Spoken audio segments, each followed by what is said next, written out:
And now for a return to economic issues, the big picture. We have a really exciting and dynamic duo up here. Exciting. I'm going to introduce Omeed Malik. He's a longtime friend and has been a member and active supporter of the common good for many years. Yeah, do that. Yeah. He worked in politics as a lawyer. I think he might have been on the Kerry campaign. In spirit. Don't rub it in. Don't rub it in. And now he's been in the financial world, running the hedge fund business at Bank of America. And he's going to introduce our next dynamic guest. Please welcome Omeed Malik and Anthony Scaramucci. Thank you. Thank you very much. Thank you, Patricia. It's a real pleasure to be here. This man needs no introduction. That's right. He is a Renaissance man.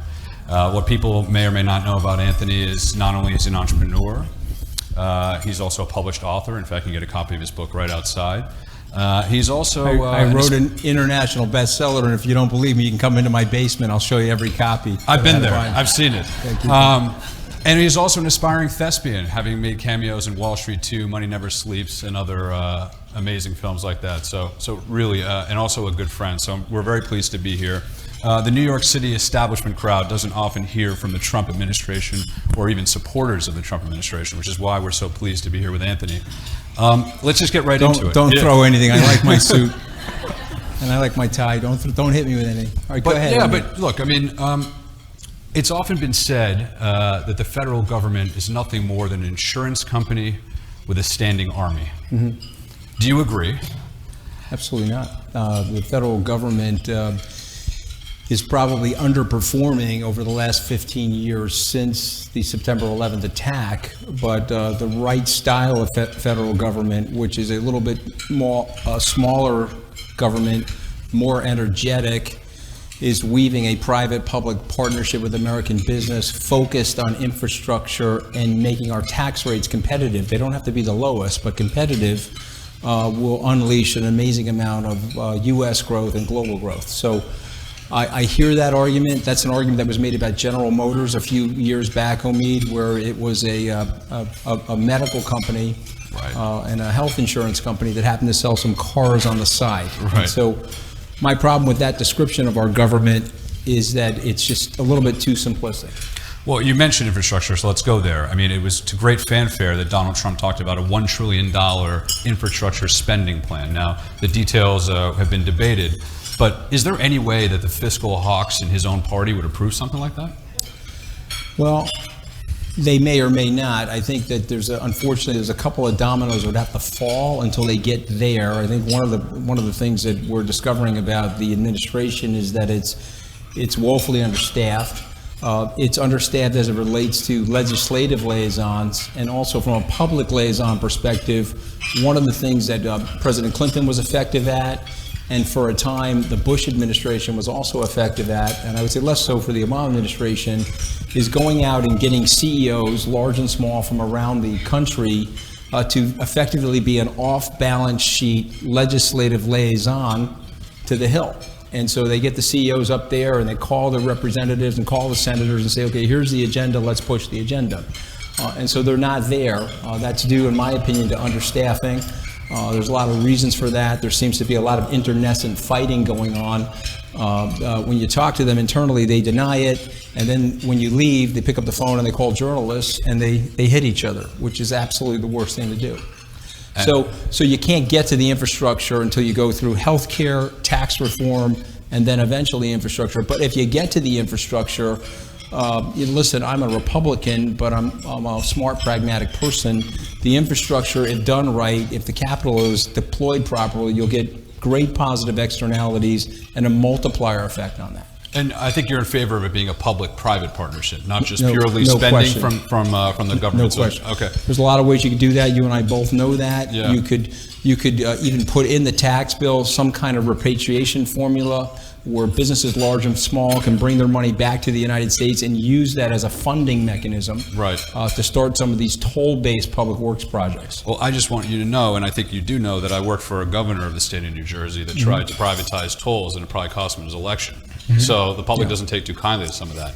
It's not that you'd have to privatize the tolls, but what you could do is you could create a hybrid approach, and you could basically say, okay, tell you what we're going to do. We're going to put this funding facility together.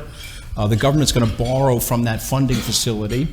They're going to charge the tolls. The tolls are going to go to the government, but then they're going to pay a coupon back to the private enterprise people that set up the funding facility. And so that's a political way to get around what you're describing. And so again, one of the biggest problems that we're having in the society right now is that we're so polarized, and we want to hit each other on each syllable. We want to attack each other on each sentence of what we're saying, that we just don't want to stop it and take a more common sense approach to this thing. We have to meet in the middle, because if we don't meet in the middle, we're going to have more inertia like we've experienced over the last 10 years. Okay. Again, I'm not blaming the Obama administration. No. I'm saying this is a pandemic. It's an indictment of both parties. Right, and so one of the reasons Trump won was that he kind of transcended conventional orthodoxy of both parties in many ways, right? This was a campaign by a billionaire on behalf of the middle class, purportedly. So what I want to understand is if he's going, you got it, right? That was subtle. Okay, so my question. It's like being a Yankee in Fenway Park up here. Okay, gotta keep going. And I'm just throwing a little bit of gasoline, but not much. So if that is the case, that he really did want to do policies for the middle class, the criticism is, though, he stacked most of his economic advisors with Wall Streeters. So I guess from one Wall Streeter to another, can you actually enact kind of middle class policies? Let me just say this. We're absolutely terrible people that work on Wall Street. And if you don't believe me, you can ask Elizabeth Warren. Okay, but if you're out there on Wall Street listening to this conversation, I got good news for you. I've met even worse people. They happen to live in Washington. Okay, so I mean, the good news, we're not the worst people.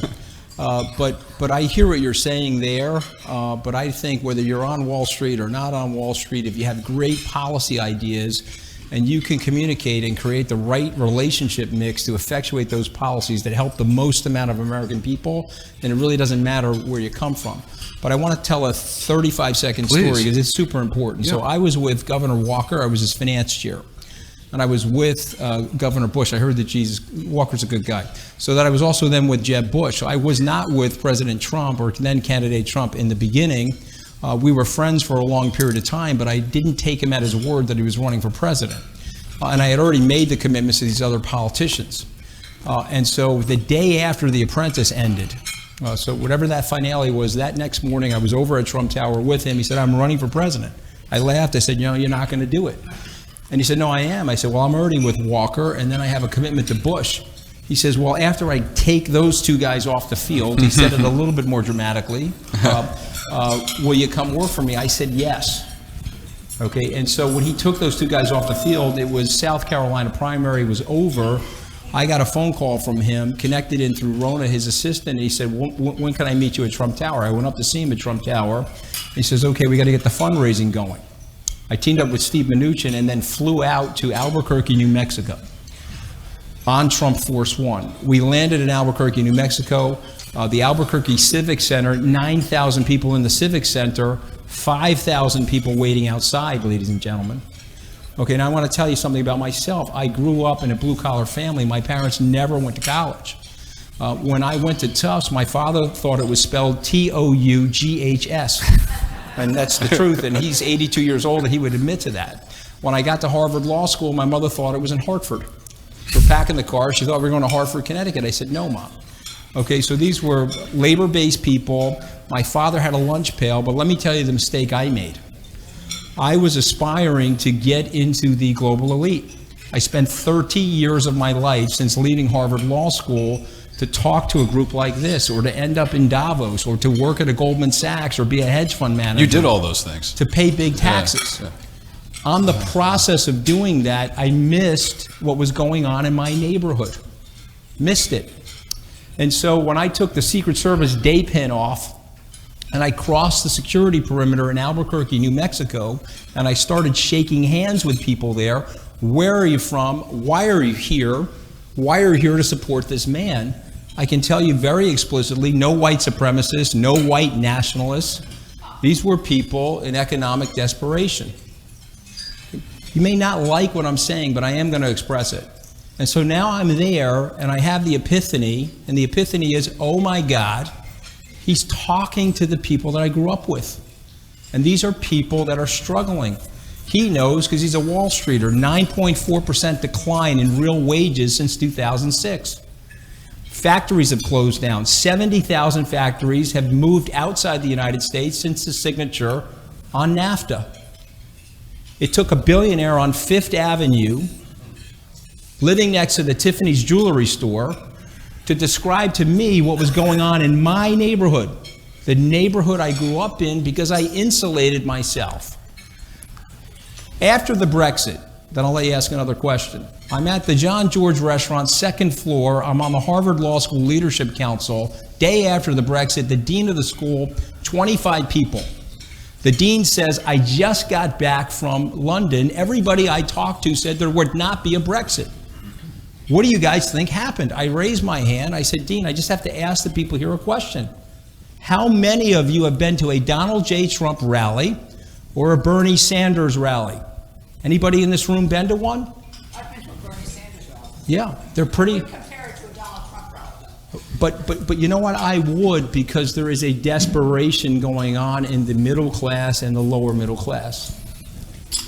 You may not believe that, but I've seen it. I've seen it apply. I've been to 17 of those rallies. That's a statement of fact. There's a problem. Okay, so Yeah. so that's why you're seeing this movement, and that's why he won. You may like it or you may dislike it, but as men and women in this room, we have to accept the premise that there is a divergence, there is an income divergence that's taking place right now, that if we do not correct, it will lead to social unrest. And if you don't believe me, just go throughout history and you'll see it. Okay, so that is the case. I think most people agree that income inequality is out of control. You've seen other movements on the left, as you pointed out, Occupy Wall Street, the Bernie Sanders movement, that is a result of that too. So I think that's happening.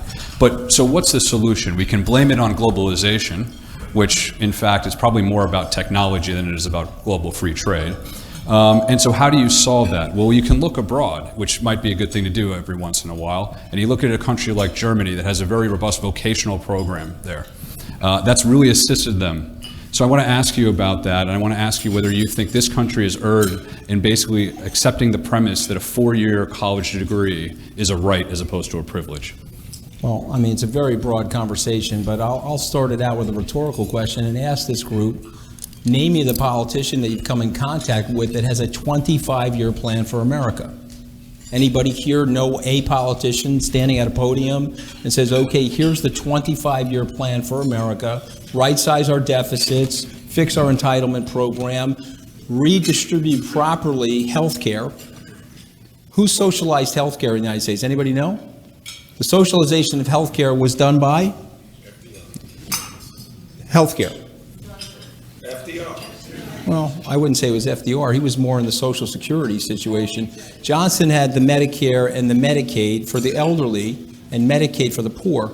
But Ronald Reagan socialized health care. And let me explain to you how he did it. In an obscure bill in 1986, he signed legislation that forced every emergency room doctor and every emergency room technician as a moral obligation to serve the citizens, or the non-citizens for that matter, in their emergency rooms.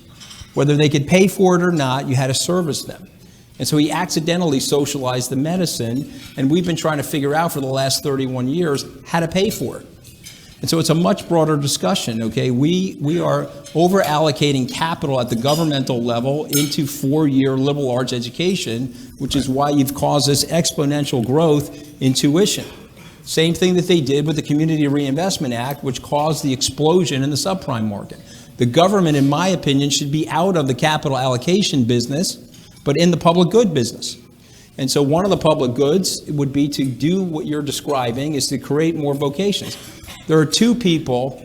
I went to my uncle's 90th birthday last night. He was a motorcycle proprietor. He ran a motorcycle shop for 50 years, and I worked in that shop. When I walked in, there were two people in the room, 70 people in the room. There were two people that had gone to college, my brother and myself. I'm the only person that went on to law school. In the room, there were plumbers, there were clammers. I live out on Long Island. Plumbers, clammers, auto glass installers, deli owners, pizza owners. These are my family members. None of them went to college, but they're super hardworking, super industrious, know how to save money, and every one of them is successful in one way, shape, or form. Maybe they wouldn't get the social acclamation of having a PhD, but they're running families and they're living solidly. So yes, we need more vocational training. On the same topic, there was an article in the Times about the home ownership deduction, and so I want to ask you about that. The last Republican president we had wanted to create an ownership society. Does this Republican president have that same premise in mind, that home ownership is a virtue?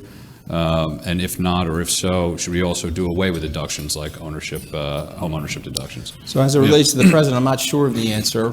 As it relates to our economic history, you can get to about 65% of the adult population in home ownership. When it creeps up beyond that, and Alan Blinder wrote a great book about this called "And When the Music Stopped," when it's forced beyond that, it creates a level of instability in the housing market, particularly in lower and middle income housing. And so I think that's the premise. Unfortunately, you're going to get to 65%, probably no more. As it relates to home owner interest rate deduction, this is my own personal opinion, not the president's, but I think this is a sacred cow in American society, and it's part of the foundational structure of the American dream. And so I think it's going to be hard to knock that out. That's just my opinion, but we'll have to see. You mentioned the middle class. I mean, don't you think, though, that imposing tariffs on Mexico and China is actually going to have the perverse result? Because we already have a difficult situation, and you're actually going to drive up consumer prices for them. So why is that a good play? Listen, I haven't studied that exactly, so it would be. I'm not going to say something that's outside of my realm. Okay. But common sense would dictate that we figure out a structure to even up the trade situation that's gone on in the United States over the last 71 years. I'll be brief. The war ends. Dean Acheson, the Secretary of State, says we have to rebuild Europe and Asia. Everyone hates Dean Acheson on the Republican side, so they hand the plan to George Marshall, the five-star Chief of Staff of the Army. They name it the Marshall Plan. $12.7 billion expended. We rebuild these areas. Concomitant to that, the State Department and Treasury gets together and they put trade agreements together with the rest of the world. We used to call the rest of the world the third world, at least some of the underdeveloped nations. If you look through those trade agreements, as I have, over the last 71 years, they are unbalanced. Goods and services flow freely into the United States. Our goods and services are embargoed elsewhere, specifically in China. As an example, in 2008, if we were allowed to sell Chrysler Jeeps into Japan at our population proration, Chrysler would never have had to have gone bankrupt. Why did we set it up that way? It was an ingenious thing to do. The State Department and the Treasury said we're going to set it up unbalanced so that we can create global economic interdependence and a burgeoning middle class outside the United States, which will reduce conflict. That succeeded. 71 years later, we've lived in a relatively peaceful time. There's been some proxy wars, but there has not been a global conflict. All the president was trying to say, he doesn't have the best way of saying it, let's be honest, but what he was trying to say was if you even this up, one of the bad byproducts of this is that it's hurt the middle class in the U.S. and it's hurt the lower class.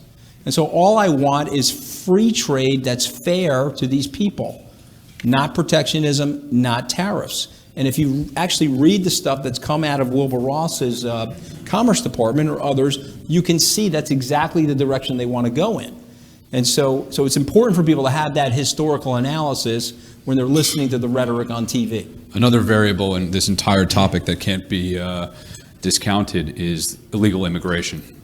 Isn't it the case that illegal immigration is part and parcel of the success of the U.S. economy? Illegal immigration. Correct, illegal immigration. Okay, I mean, listen, I'm from a family of immigrants. From what I can tell, and I don't know if this is true or not, so I don't want to give out fake news, I think they came in legitimately and legally, but I don't know. Okay, and so what I'm here to tell you is if you spend time in these markets where the president won, and you listen to the anxiety in these markets, I think you would probably say the following: let's have a fair, legalized process in dealing with legalization. And so for me, we should probably just apply the law that's on the books and records of the United States. We can debate whether legal or illegal immigration is helping the country, but I think all of us in this room, through our social conscience and our passion, have a commitment to close the income gap. And we have to find ways to do that. So let's look at everything. Let's look at education, immigration. Let's look at the policies related to infrastructure to close that gap. It has to be closed. I think we have time for one more question for what I could tell in the back. Should we re-implement Glass-Steagall? Okay, so that's a very complicated thing. It's very hard to explain that in 2 minutes or less. But let me just say this to you. Having studied 120 years of modern economic history, I submit to this room that we are no smarter than our great-grandfathers and great-grandmothers. And so something happened in 1929 and 1933 that caused the crisis, and they decided to separate commercial banks from investment banks. We made a decision when we started to think that we were smarter than our great-grandfathers and grandmothers, that we could put these two things back together and take the widow and orphan money and put it on a prop trading desk. Okay, we've now decided, Chairman Volcker said, that's not a good thing to do. That led to, or was one of the causes for the crisis. But I can speak as somebody that has 30 years on Wall Street. You have a liquidity deficit going on right now on Wall Street as it relates to stepping into markets and clearing trades. You know that, and I know that. Don't confuse volume on Wall Street for liquidity. That's a mistake that bureaucrats make and regulators make, but not trade professionals. And so you're at an impasse right now. If you don't do something to modify the Volcker rule and create more principal trading, and maybe that is to create Glass-Steagall version 2.0, to separate the widows and orphans deposits from the prop desks, maybe you have to do that. Or maybe you have to do something that's modified. I'll say one last thing on this thing, because I want you to know that I've really looked at both sides of it. You have to be careful in doing that, because you want our banks to still be competitive in the global banking community. And so you have to figure out a way to do it. I don't think we should be breaking up these banks. Other people think that. My personal opinion is that we shouldn't. But we should figure out a way to regulate them so that we are safe systemically, but equity shareholders are still put at risk, because that is the capitalist system that has allowed every single person in this room to flourish. I think we're done. Okay, on keeping banks big, we'll stop on that. Thank you so much. I appreciate it. Thank you. Thank you for having me.